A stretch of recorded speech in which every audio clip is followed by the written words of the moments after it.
road trip with a Tesla. I've rented these things a few times. I'm even considering buying one, but how does it hold up on a long road trip?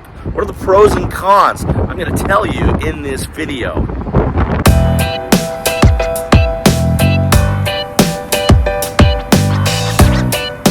Please understand, I am not a Tesla guy. I've never owned one.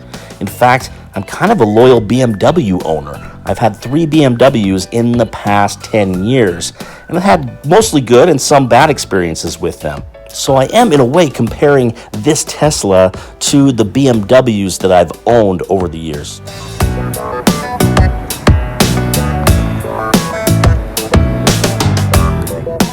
First, let's talk about acceleration. It is a huge pro with this car. In fact, any Tesla is going to be lightning fast. You step on the accelerator and you are going to be thrown back in your seat. This car goes from 0 to 60 in about 4.5 seconds. Just to give you an idea how fast that is, when I was growing up in the late 80s and early 90s, the coolest sports cars of that era were the Acura NSX and also the Nissan 300ZX. They did 0 to 60 in about 5.5 seconds. Sometime in that same era, in the early 90s, you had the Dodge Viper that was released. And you also had the Corvette ZR1. And they were able to break that 5-second barrier. And they did 0 to 60 in about 4.5 seconds. So here, 30 years later, you have this just ordinary Tesla Model Y. And it is literally as fast as the Dodge Viper and Corvette ZR1 of the previous generation, at least when accelerating from 0 to 60 miles per hour. Of course, another big advantage with the Tesla is that it is electric. There's no fuel costs. There's no oil changes. Now, you do charge this at home, and you're going to have to pay a little bit with your electric bill, but that pales in comparison to the cost you would have to pay with gasoline filling this up at the fuel station.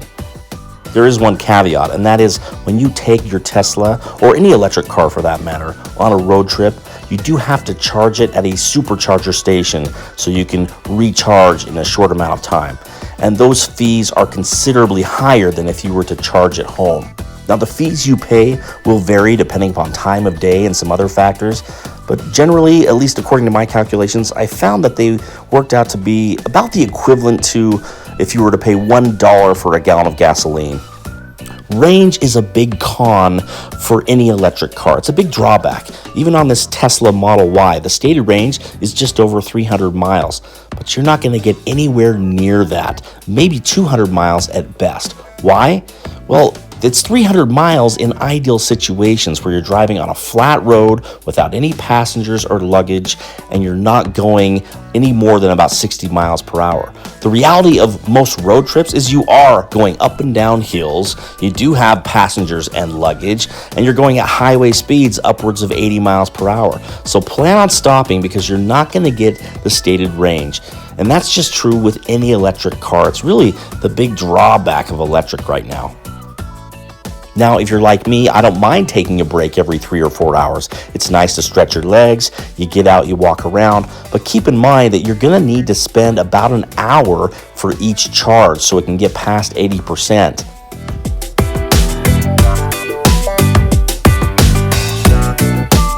On a long road trip, just plan ahead. A 4-hour road trip actually turns into a 5-hour road trip. A 10-hour road trip turns into a 12-hour road trip. My wife and kids jokingly stated that the money we saved on gasoline, we spent that much and more on the different snacks and food that we bought at each stop.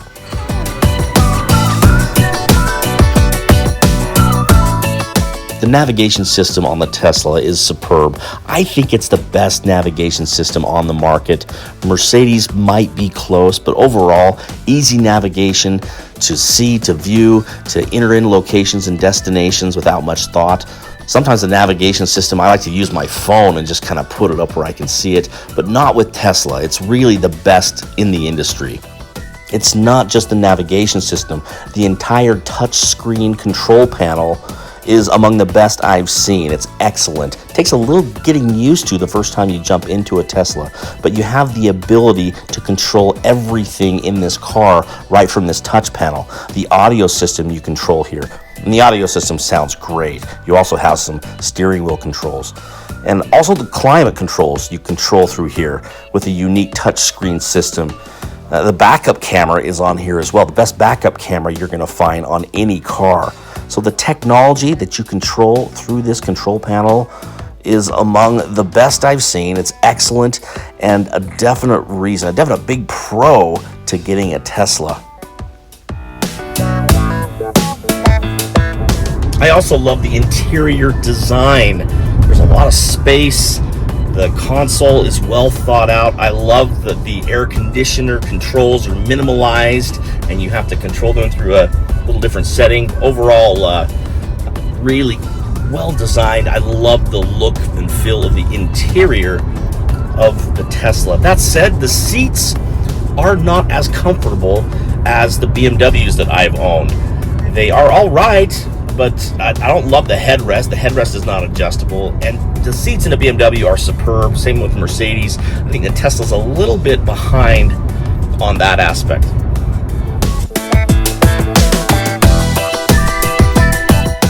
Storage is a big plus with this Tesla. I found that there was more than enough storage. The back seats fold down. You've got a lot of space. You've got a space underneath the floor in the back that you can put things. You also have the frunk. You definitely have a lot of room. And this is not just true of the Model Y. Any Tesla that I've been in, I've found has a lot of storage. So another pro.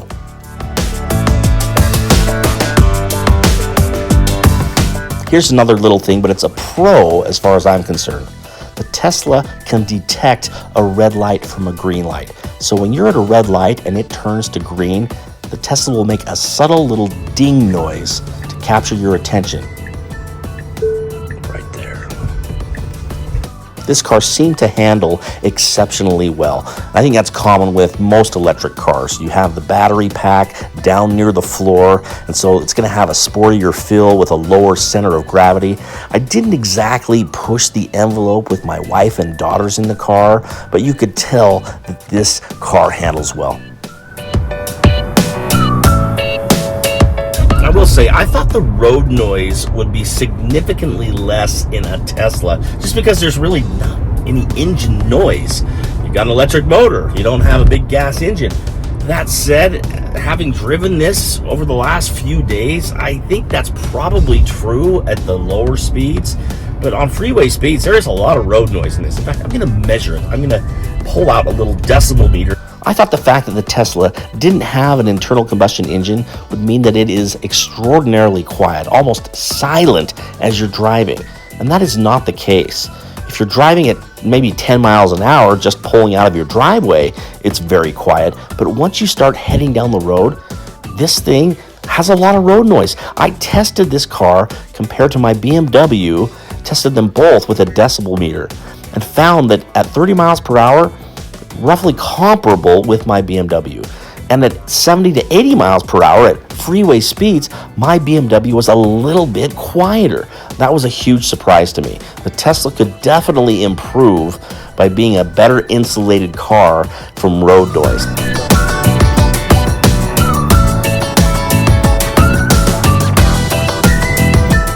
It's a bit of a surprise to me, but Teslas, including this Model Y, do not have interior grab handles up near the headliner of the car. You don't realize this until you reach up to grab it and it's not there. So not a big deal, but a little bit of a con.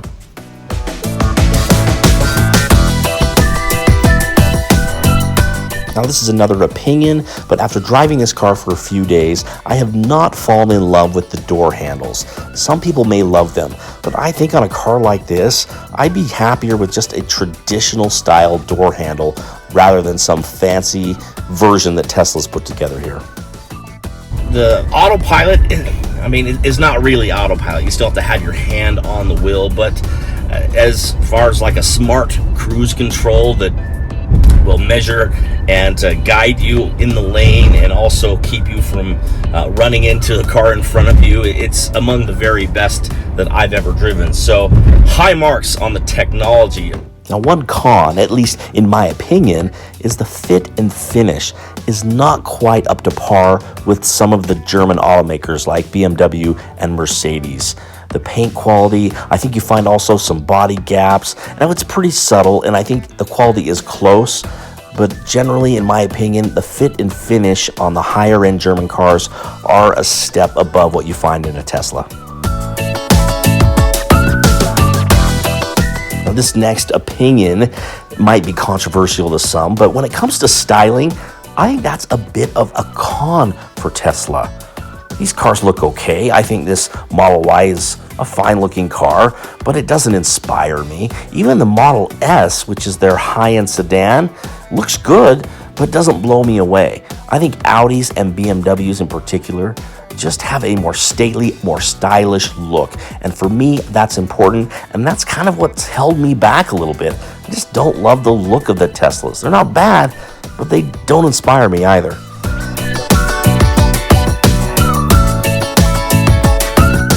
The rental car experience is another big con, partly because they don't give you the key fob and you can't sync it to your smartphone.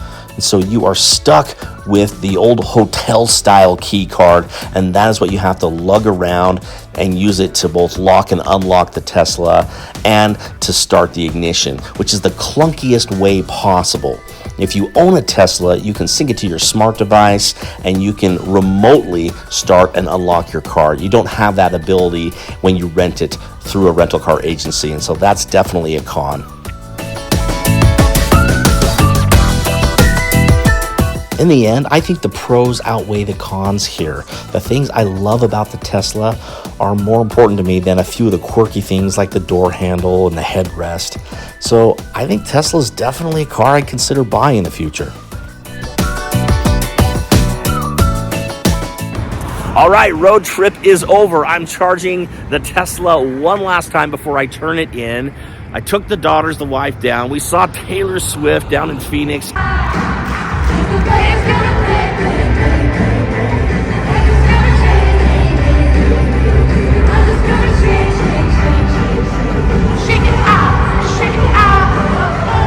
A fun time, but how did the Tesla do? Well, I will tell you, as a commuter car, I've rented Tesla enough times, I've got an opinion.